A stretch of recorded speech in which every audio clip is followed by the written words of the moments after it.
Welcome to Inwards Outwards, an open mic event at Deb Kaufman's Art Space, featuring storytellers, poets, musicians, and performers from Berkshire County. Inwards, outwards.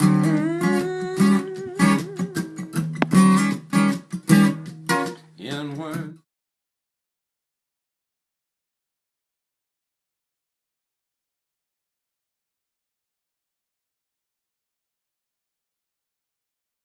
Welcome, everybody. Happy birthday, Amelia. So, wow, August 4th, 2020. Our theme is miracles, which we so need. Yeah. So hearing everybody's miracles will be a great thing tonight. I'm glad some of you could at least join us. Okay, up first, Eric. Eric and not Francine, just Eric. So you unmute yourself, okay? And you can remute when you're done. Can you hear me now? I can hear you now. That's a miracle. This is a John Hyatt song, and it's definitely related to miracles.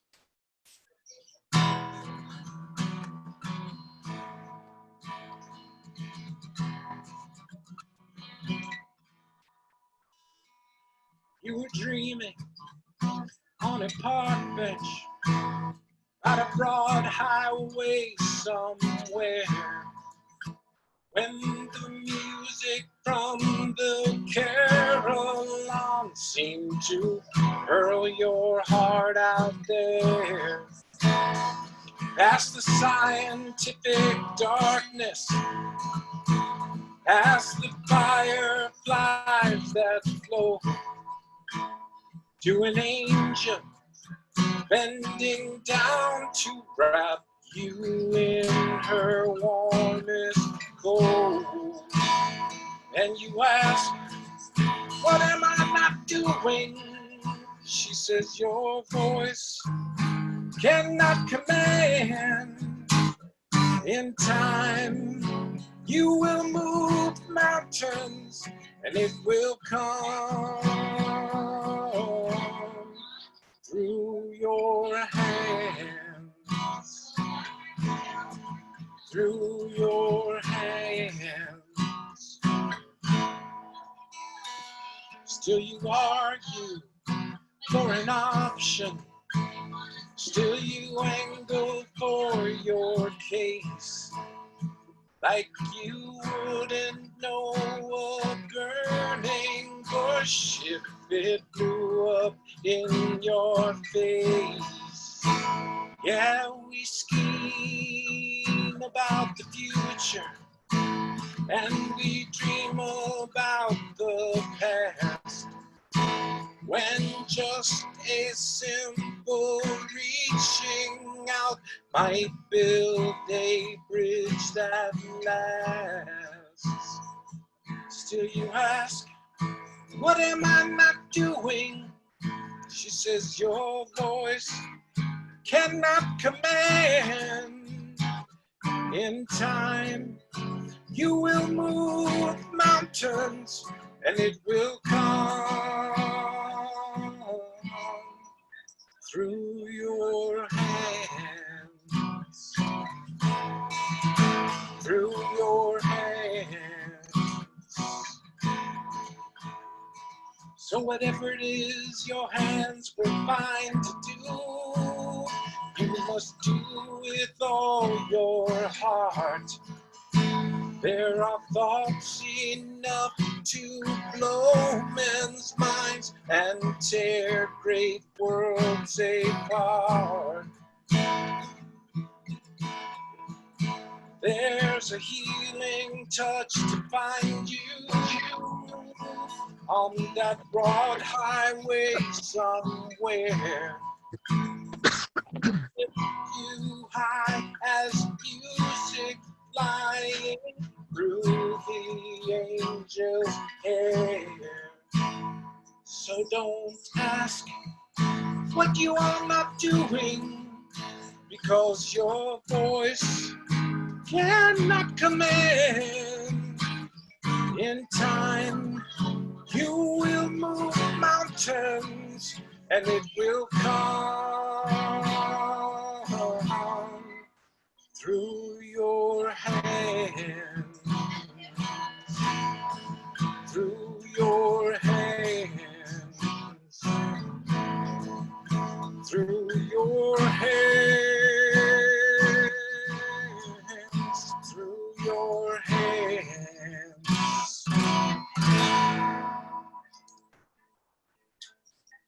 Thank you. Thank you so much, Eric. I love that song. Love that song. Thank you.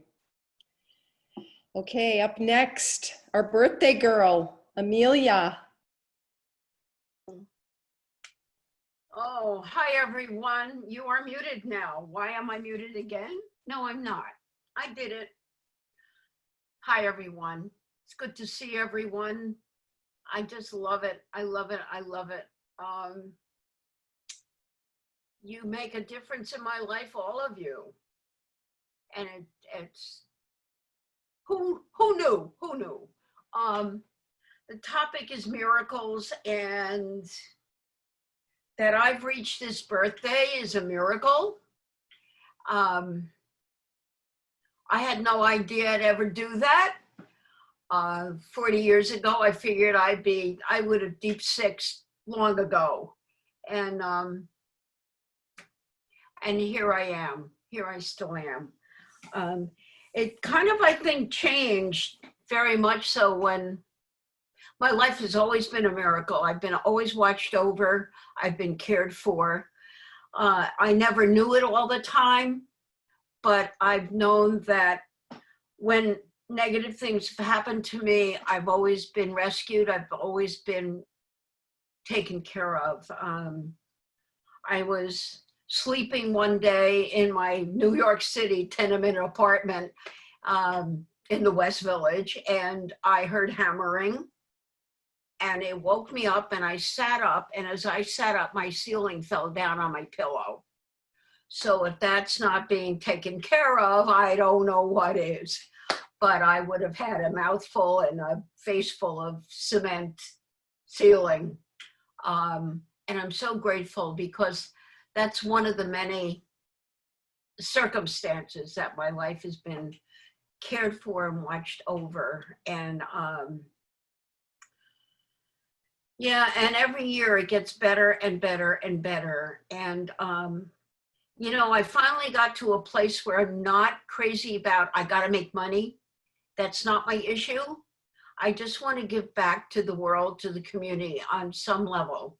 I don't know how that's going to play out, but I feel this year it will unfold for me, and that I will find a path that I know that will serve the world. And yeah, and it's in my hands. So that's kind of where my head's at right now. This new year I'm going into, I feel like it's an adventure. I've never been here before, and that I'm okay. I've been safe this far. I'll be safe in the future. And yeah, I can't wait to see what unfolds for me. Those are the miracles, daily occurrences that are nourishing and wonderful, and people in my life. My God, look at you. You're in my life, all of you. And I wouldn't have had that. I grew up in a very dark place. And to come to this and to find all of you and your talents and your kindness and your love, who would have ever thought? And I'm so grateful for all of you. Thank you, guys. Thank you. Thank you, dear Amelia. Yay, glad you're here. Okay, Kristen. Guess I'll sit up for this. Can you hear me? Yes. Okay. Hi, everyone. So I've been around kids my whole life, like watched kids, taught kids, every age. And this week I had, in addition to my 9-month-old son, I had the opportunity to hang out with a 5-year-old girl, and I sort of had forgotten just like the particular nuances of that age. And boy, was it enjoyable. And so I got to have this little Janice with Gabriel and I, and it was really wonderful to watch her basically just have this living baby doll. So she, had fun feeding the baby and sort of shoving stuffed animals in his face. And she would giggle, and when she would giggle, the baby would giggle in this way that, like, I think they could only have gotten from each other. And at one point we have all these instruments around, and the baby was playing a drum and she was playing a drum, and she sang what I think might be one of the best songs I ever heard. And it was spontaneous. She made it up, and it went something like, "We are friends, so if we're friends, we should live and play together. Because if we are friends, then we are together every day, all the time." Something like that. It was better than that, but it was maybe the most beautiful thing I ever heard. And she had fun with the baby and was also really pleased when his dad took him for a walk for, about a half an hour. And then she got the free reign of the place without him knocking all of her stuff over. And within moments, she had located every elephant in the entire house, blocks and stuffies, and she had them elaborately staged. There was a whole drama ensuing. I had nothing to do with it. So these elephants were being mean and the other ones were hiding. And I was standing back and really enjoying observing this. And I picked up my phone to like record. And then I stopped myself. One because I thought, oh, I should be in the moment and just watch this miraculous thing unfolding. And two, I really didn't want her to see that I was even paying attention to her. And that immediately brought me into this memory, which might be one of my earliest memories, of a time when I was probably that age, and I was playing at my best friend's house with her huge collection of Rainbow Brite dolls. She didn't just have like one Rainbow Brite, she had the whole bunch of them. So all the friends and all their rainbow colors and the rainbow car. And this was fabulous to have access to those guys. And I was under the world of this big, thick oak dining room table, like completely in a universe of Rainbow Brite. And kind of like if anybody remembers the cartoon Muppet Babies, there was the nanny who, it was just her feet to the little Muppet Babies. In a similar fashion, I was totally in this universe, and I said something, and I heard from above a chuckle from my friend's mother, and was like immediately torn out of this universe, and became in that moment aware that maybe somebody had been observing me. And I think like that was the seed of insecurity for me. Like that moment, like, oh, huh? Like someone's paying attention. Maybe I have to like modify the way I behave. Whew. And it's so vivid. And so I was feeling grateful that I allowed Janice to have her elephant moment. And very much along the lines of where Amelia ended, is where I am brought to, is what a beautiful miracle that we all get to come here, or wherever we are here now, and share our songs and our voices and our stories, maybe with fear, but like knowing that we're safe and supported and loved. That to me feels like a real miracle. So yeah, thanks. I'm always so appreciative to be part of it. Cheers. Thank you, Kristen. Yay. You're a miracle. Susan, do you want to go for it? Solveig? You have to unmute, though. You have to unmute, hon. All right, can you hear me? Yes. Okay, Yep. if you can hear me, I'll do it. I'm in my car You can see that. because everything got knocked down. There are trees down on Texas Hill. I have no internet. I'll be here with you, and I want to read a little story, okay? There are only two ways to view the world. One is as if nothing is a miracle. The other is as if everything is.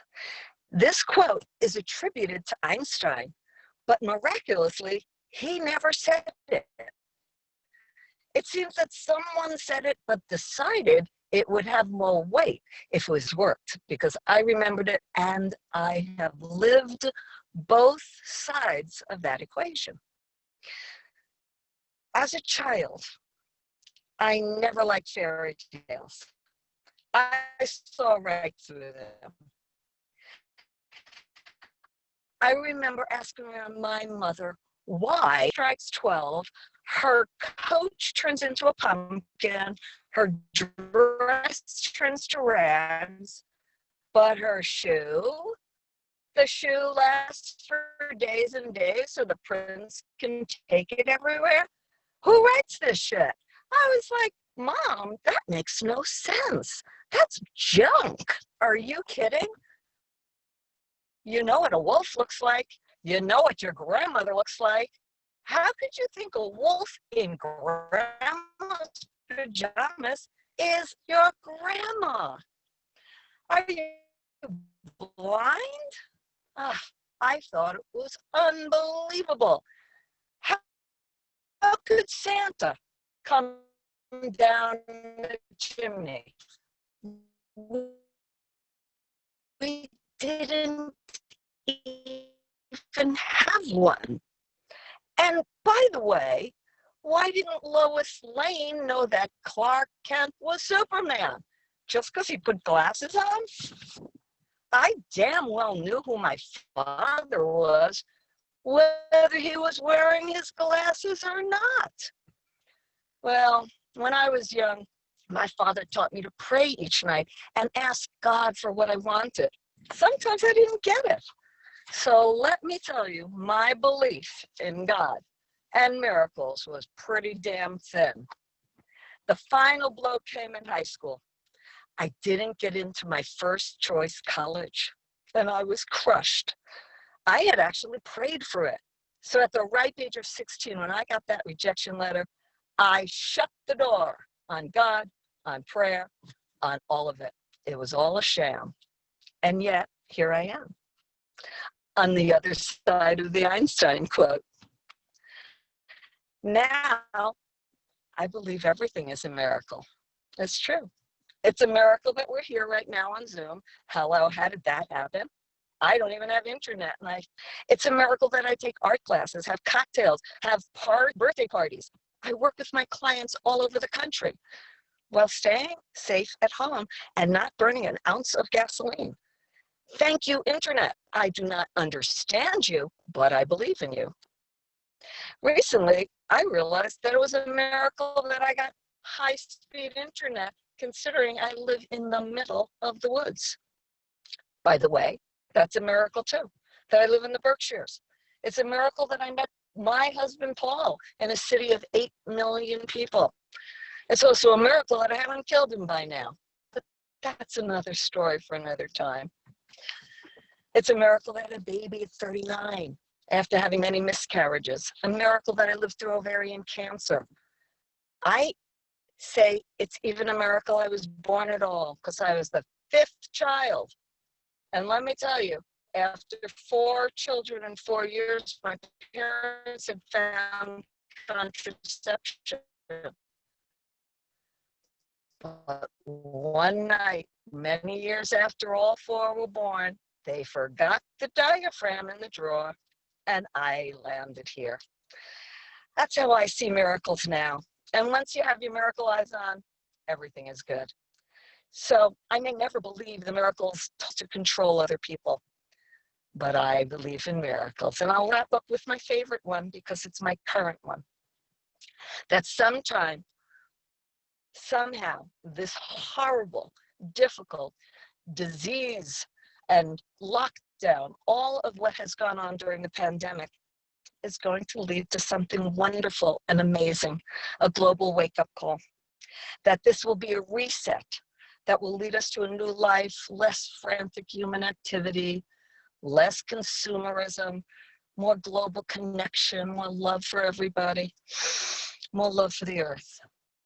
I know that would be a miracle, but it's way better than a talking snake telling you to leave the Garden of Eden. I never believed that one either. Thank you, Susan. And we Thank you, darling. heard that. Thank you, guys. We heard it, hon. Thank you. It'll be a miracle if I can stay on, Okay. but I will try. Okay. Thank you, love. Thank you. I'm gonna squish Eileen in here because she is in a car and needs to get home soon. So Eileen.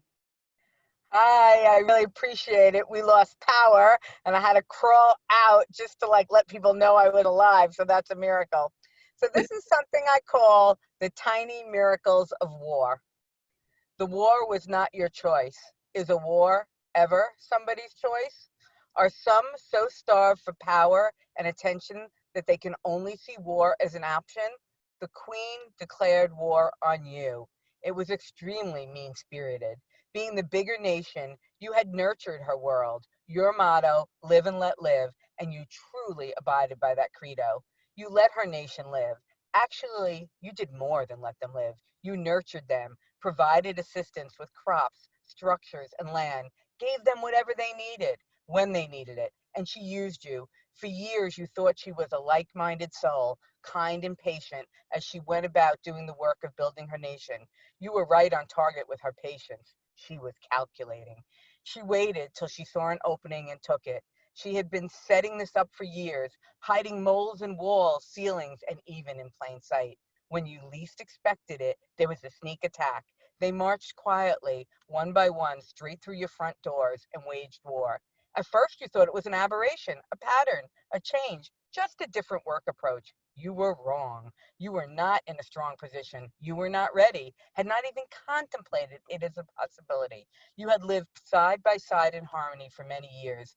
You were literally caught with your pants down, her army infiltrating every crevice of your world, relentless. The first wave of fighters were the biggest. They were coming. The infantry was thousands strong, large, and all clad in black, marching towards you. They did not falter.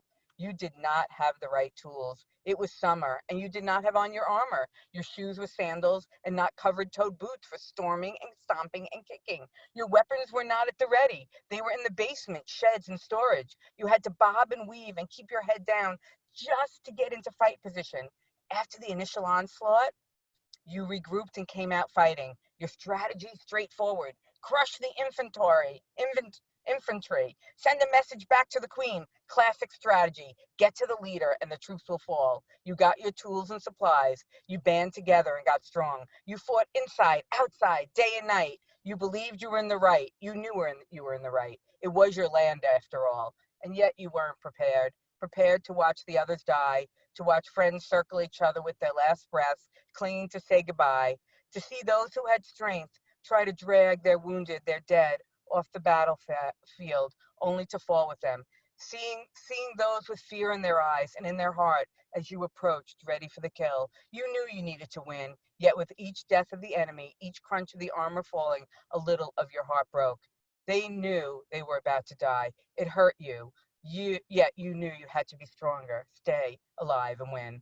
What you lost in the element of surprise, you gained in fortitude. You would not give up your land. You won.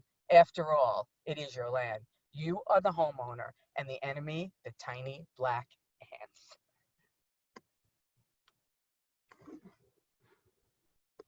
Thank you, Eileen. Nice to see you, hon. Glad you found your way here. Okay, Sonia, where are you? Sonia, you have to unmute.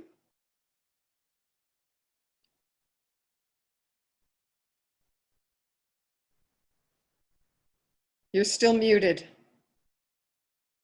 And I don't know where you are, so I can't. Here, I'll unmute you. Nope, it won't let me. Can you hear me now? Yep. Okay. Hi, everybody. I feel like a little kid with a flashlight where you read in bed because I don't have any power. I have a few poems I'd like to read. I wrote this one yesterday. A miracle. There is a sameness. I don't really mind. Walk to the lake, go for a swim off the dock, take out the kayak, left or right, across the lake, a second swim, sunset kayak. These COVID days, I live with myself in Copake Lake. I feel like an amphibian, me and Daryl Hannah. I hear my voice, as petty, dumb, as troubled, as joyful as it ever was, as it never was, and live within my lake world. I wish I was a singer. I wish I could sing this part, the body's poem of breath, its outstretched arms. Okay, I'd just like to read a few short poems. Let me see. The first one, oh wait, I'm sorry. Here it is. Poetess. Her poetry's not dipped in pink, dappled purple, menstrual, though her hips are ample. Nearsighted she's not, nor her hair nested in a knot like a strangled peacock. She wears rouge and means it, gadding about in glass slippers, rubber soles so as not to slip, wantonly, wanting to spill in a great white belly flop with the grace of a seal. To live, she steals poems, one ear pressed to hear the click as her fingers turn the wheel. That was called Poetess. Okay, let me just find this one. Here we go. This old-fashioned way of pages. I love playing with language, and this is just pure play. It's called The Quirk of Love. The quirk of love like a pin prick, a swizzle of sarsaparilla, spraying heartfelt fizzle, flim-flamming as if forever. The kink of desire like a cowlick, a strawberry curl whirligig, spinning moonshine poppycock, midnight forget-me-nots. To this sublime idiosyncrasy do I cross my heart, hope to humor and relish thee, till Daffy down Dilly's do us part. And the last one is this one. Let's see.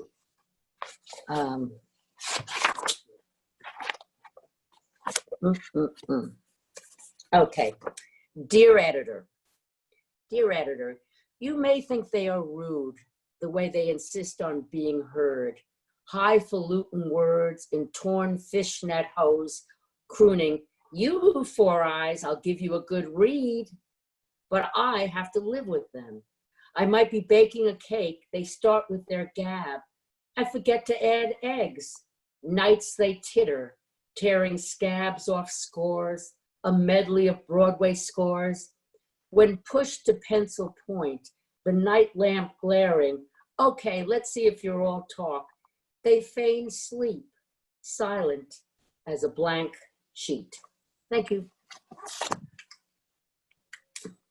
Thank you, Sonia. Glad your flashlight could arrive. Let's see, Deborah Phelps. Where are you? There you are. Hi, everybody. So part of what I do in my life is a tapestry artist. And so I wrote, COVID has been good to help to somehow inspire me with writing. And I've written a poem. It's an acrostic, so it's got 4 stanzas, and each stanza spells out weaving tapestry. The first letter of each word in each stanza spells weaving tapestry. Warp established, auspicious venue, inviting nuanced grandeur. Tensile ascent, producing enhanced strength to rigorous yoking. Weft, extrapolating august visions into noble Gobelin technique, awakening patriarchal expressions shuttled to reveal yesteryear. Weavers' empiric abilities veering into new ground, traveling ancient paths, echoing sounds, touting royal yarns. Working ever articulated visions into novel guises, therapeutic activity, portending escape strategies, tentatively revealed yearnings. Oh, those are amazing. Thank you. Thank you, Deborah. And Monsieur Ted Phelps is next. Merci. So a little short essay that would be condensed from maybe 10 pages. Miracles and meaning. Miracles do happen, I can assure you. More fairly, I should say, I experience events that should be so named. Some things, some events need a special category to be well and properly appreciated. And then there are those who say miracles do not happen. The laws of nature do not bend or swerve to avoid a rock in your road. Others say miracles happen only rarely and only to rare people and circumstances. And some say miracles happen every day, even every minute or second. Do we all mean the same thing? I think we do, pretty much. But we're not seeing the world we experience in the same way. And that is an odd and tummy squirrely thing when I break it down. We can summarize it as differences in how people interpret what is happening. Let's split that sentence into its 2 underlying assumptions, starting with the second half. What is happening? We mostly operate with an assumption that there is an out there where events are occurring. There really is a world, a sky and land, really animals and plants and seas and humans and iPads. We are like a camera picking up images of what is happening. So miracles are then assumed to be events or phenomena inside that set of things happening. And those phenomena are breaking with some big traditions like cause and effect, gravity, space, time. Yet we all seem to live in the same space and time. So the first half of the phrase, how people interpret what is happening. So how people interpret points back to us as ones that experience what is happening. We are generally well acquainted as adults with the variety of experience people have around a given event. We think the lightning out there is real, but we see that animals and children and people of differing cultures and times on Earth interpret quite differently. We have widely varied knowledge of its physics, that being lightning's physics, and varied notions of what it might mean for this moment and the next. Is it a nature spirit, a suggestion from a caring angel to go inside, a reminder of the war, or the day you were hit by lightning? Making meaning. It is not just interpreting. I think that word misleads us from the full appreciation of what is going on with us. We are making meaning. It goes on every waking and dreaming moment outside of special moments in meditation or other waking quietude. The meaning making is the wireframe or mesh of fabric that composes us. Its various qualities determine most of the differences we notice in personality, ethics, integrity, courage, and all of that. So whatever is happening out there, assuming it can even be properly viewed that way, it will enter our home, our heart, mind, body, soaked, colored, flavored, and filled in with this meaning making. I personally am confident that something is happening out there. Indeed, I call it centillion things. It is so big and busy and beyond me. But that is not at all what matters to me. The meaning maker, the dearest part of each of us, works like crazy, like our TVs with the signals in the air to give us a picture. And the picture is meaning. And some of those meanings are miraculous. The more, the miraculouser.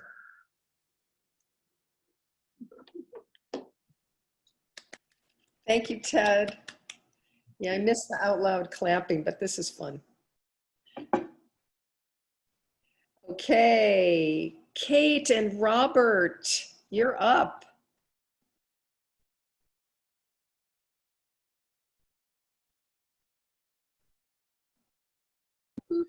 Okay. Hi.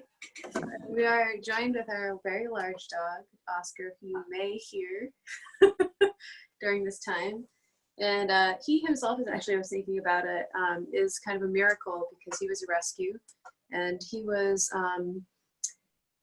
confiscated from a bad situation and he almost lost his life. So the fact that he's with us here 4 years later is pretty amazing. It'll be a miracle if he doesn't bark or poke his head in while we're doing our thing. Yeah. He's our backup singer. He's staring at us right now. So we're going to do a song called Summer Storm, which seemed appropriate given today's weather and the events. And I thought, well, at first I thought, well, it's not really a theme, is it? And then I thought about it some more and I realized, actually, yes, it is. Because this song grew out of one of the 2 times in my life when I was nearly hit by lightning. And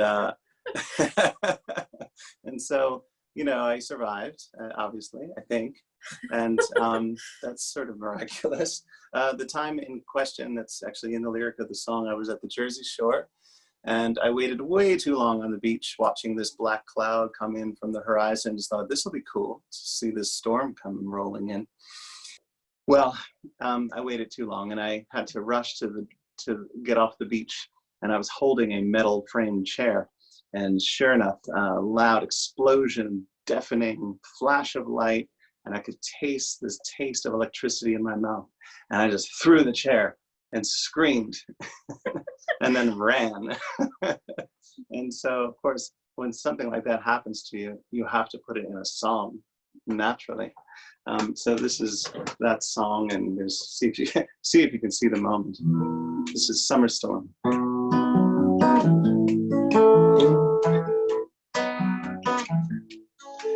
Oh, the air is still, not a cloud in the sky. Sitting on the grass, we see the people pass by. They look so occupied, they must be up to something. In a sudden rumble as the time the clouds fall, moved without warning to the edge of a storm. They run before a voice, they must be on to somewhere. But we wait in the calm before the summer storm.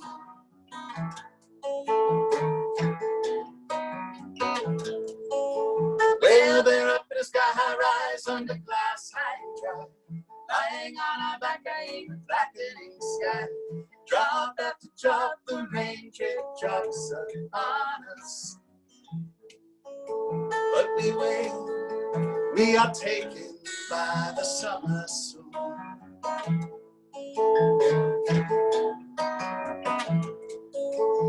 And then we're dancing again in the rain. Well,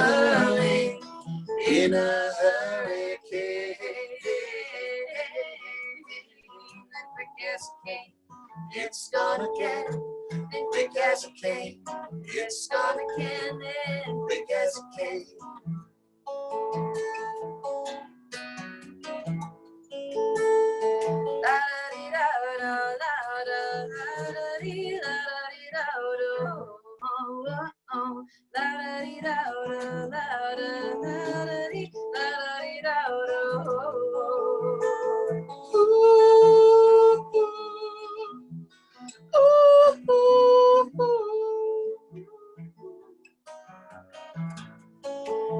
And the lightning like passion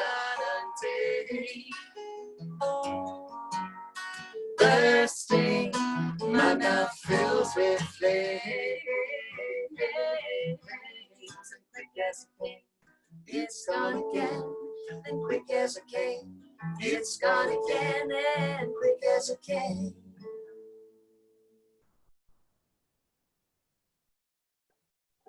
All right. Thanks. Thank you. Thank you. And happy birthday, Amelia. Yeah, happy birthday. Thank you, guys. Thank you. It's a miracle. You're a miracle, both of you. Wow, that was quite the story, being hit by lightning. Holy cow. Okay. Let's see. We're Dan Ruderman. There you are.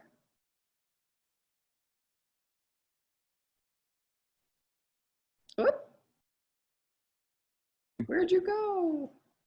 Here. Here. Okay. You're up. Can you see and hear me? Yeah, okay. Well, if only you believed like I believe, we'd get by. If only you believed in miracles, so would I. I might have to move heaven and earth to prove it to you. So we're making love. You feel the power and I feel the power, and there's really nothing we can't do. You know we could if we wanted to. You know we could exist on the stars. It was so easy. All we got to do is get a little faith in you.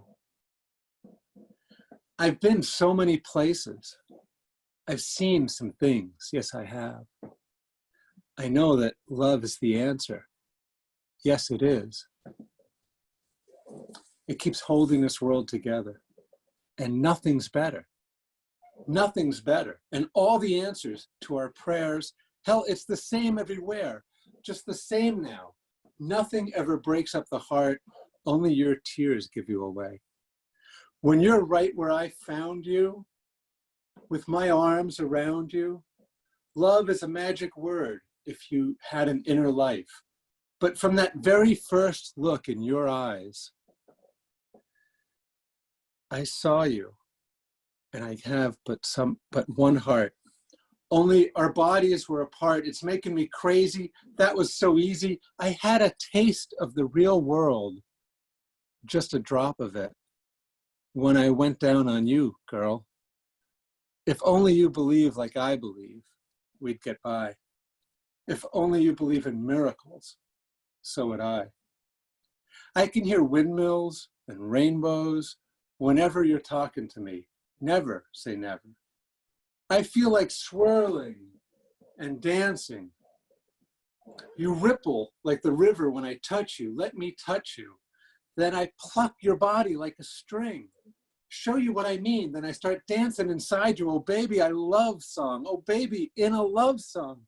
Every time you come by, let me try pretty please with sugar on it. That's how I like it. I can't even believe it with you. It's like having every dream I ever wanted, dream of a lifetime come true. I picked up your vibes, you know. I'm having a fine time, you know. It opened my mind, but I'm still dreaming, and you're right where I found you with my arms around you. If only you believe like I believe, we'd get by. If only you believed in miracles, so would I. Thank you, Dan. Where'd you go? Guys. Here you are. Hi. Thank you, Dan. Thank you. Okay, Diana Felber.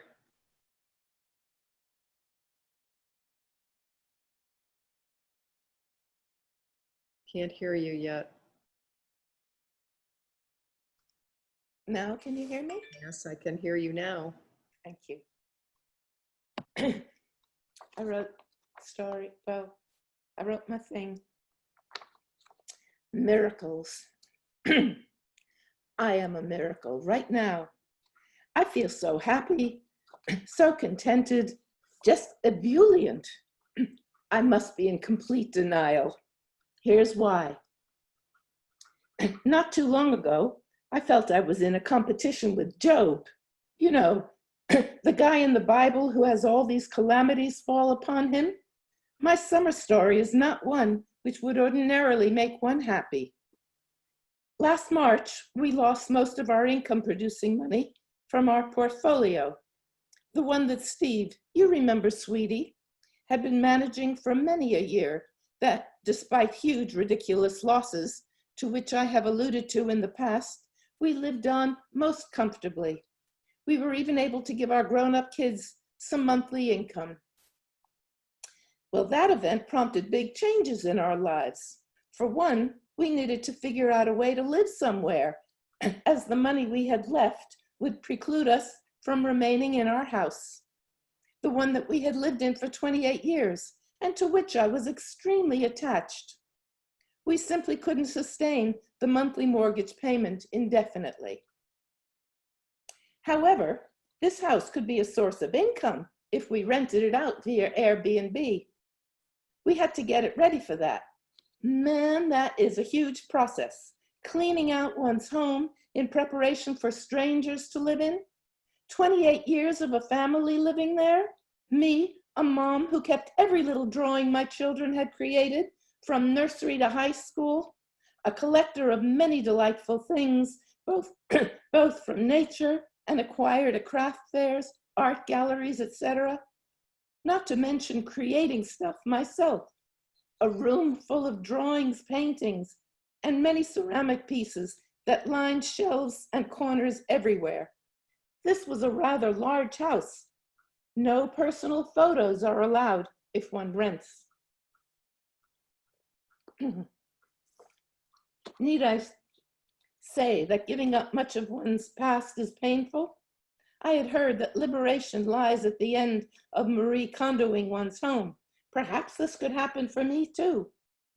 But that isn't the end of my summer woes. Because of my history of cancer, I get regular MRIs and CT scans. Wouldn't you know, in this time of coronavirus, my cancer came back. Today, it's scary simply walking into a hospital where the virus lurks and one is regularly asked a small battery of questions to determine if you too might be a vector of the dreaded disease. So, while currently living in a home of a generous friend who also happens to be a hoarder and around whose stuff we negotiate our daily lives, because yes, we have very successfully rented out our own even more beautiful home, as it's been gutted of all extraneous stuff and is cleaner than ever. I am running to the hospital regularly, trying to determine what kind of cancer I actually had.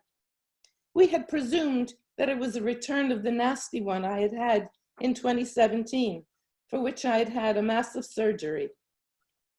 And here's my yippee moment. The doctors think it may only be some sort of lymphoma, and therefore vastly more treatable. Until they figure out just what it is, I'm choosing blissful ignorance. The best thing of all is discovering how many people in my life care about me. The list of folks that want to be kept apprised of my ongoing struggle with this cancer is longer than I ever imagined. I have friends, and you, my eye-wowers, are amongst them. A miracle. Thank you, love. Many blessings, Diana. Thank you.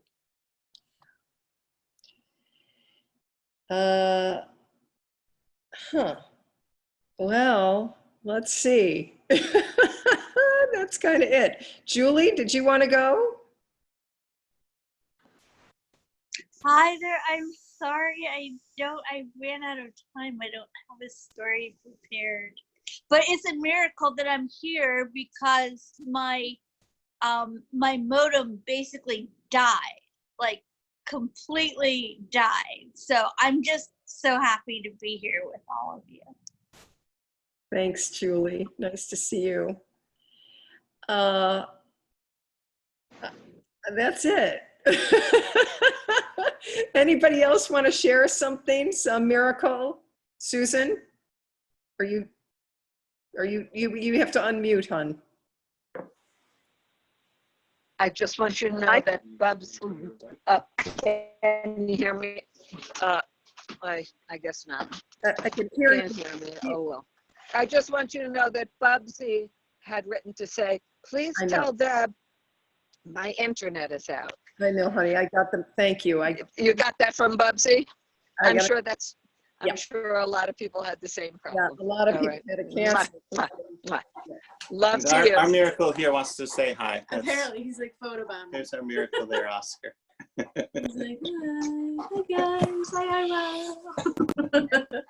Meryl, is she Meryl? No. Okay. She was going to try to do something. Judy, were you raising your hand? You have to unmute, Judy. Is that better? Yes. My miracle is that I just looked out the window and the sun is shining on my trees, the trees that I was so afraid were going to fall on me. And now they're lit by sunlight. So that's a miracle. Yeah, I'm gonna love it. I'm gonna see if I can show you the sunlight on the mountain. Let's see. Well, not quite working. Okay, it's like everything's black except for this one piece of the mountain that is like this lime green. How did that happen? Oh, my mother's there. Yeah, you can't quite tell how incredible it is, but I think iWow is a miracle, and every single one of you are a miracle. It's really I been agree. a blessing to be with you all, and I'm so glad you arrived tonight. Blessings. Deb, I have something to share. Yeah, who said that? This is Padme. Where are you? Where am I? I'm on the phone. Oh, yes, honey, that'd be great. Okay, Padme, hit it. Thank you. Very, very nice to hear everybody. All right. I wanted to, there's been so many miracles. I cannot list them all. But one that is jumping out at me right now is a dream I had. This dream, and I don't know about you, I don't normally associate dreams with miracles. But there was a dream with a guy and love. And this is a guy I know. It's a guy I don't know well, and I haven't spoken to him in quite some time. But in this dream, there we were in two side-by-side hospital beds. And suddenly, both of us reached out to take each other's hand at the same moment. And at that time, my heart just expanded in the most warm and lovely way. And after a little while, I got into his hospital bed. And we sat or laid and we talked, and it was really lovely. And as we talked, I felt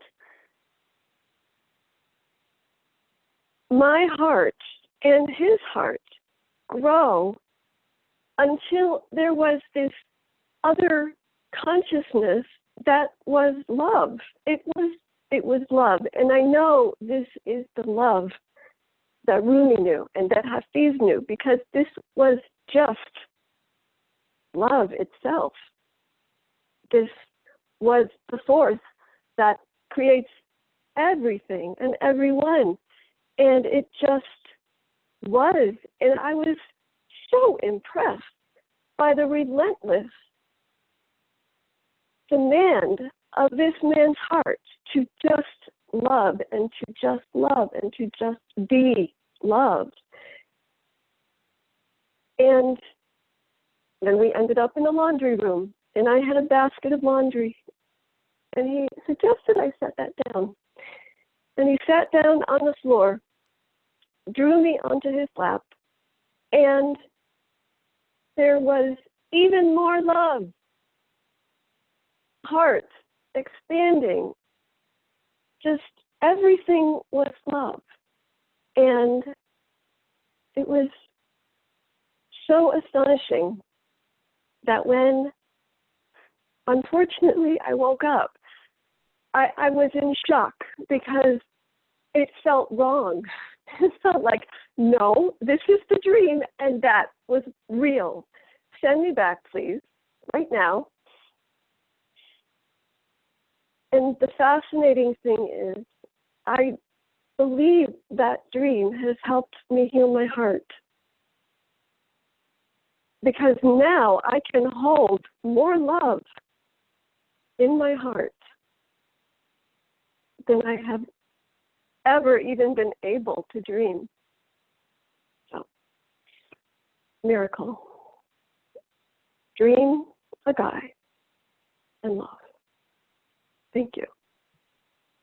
Thank you so much, Padme. Nice to hear you. I'm sorry we couldn't see you.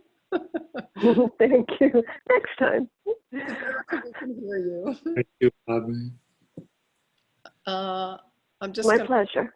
unmute people so we can say goodbye. Anything else? Oh, announcements. You know, I've been forgetting to do that for the last how many ever months on Zoom. Anything happening? Vote. Vote, vote, vote. Yeah, vote. No. All right, folks. I have an announcement. Who said that? This is Padme again. You there? Yeah, it's Padme again. My birthday is. Oh, yes. Whatever.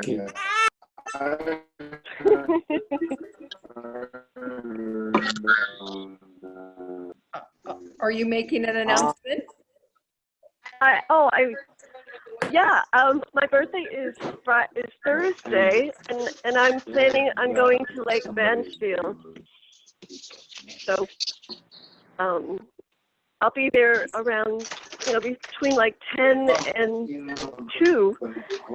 So if anybody wants to come, I'd love to have fun. Thank you. Happy birthday. Happy birthday to you. Happy birthday. Happy birthday. Happy birthday. Dear Patty. Maybe. Thank you, Deb. Thanks, everyone. Thank you. Eric has an announcement. Gabriel says good Thank you, night. Deb. Thank you. Deb. Thank you. Thank you, Love you. Happy birthday, Amelia. Love you. See you all. Love you. Happy birthday, Amelia. Happy Bye. birthday. Love you all. Bye.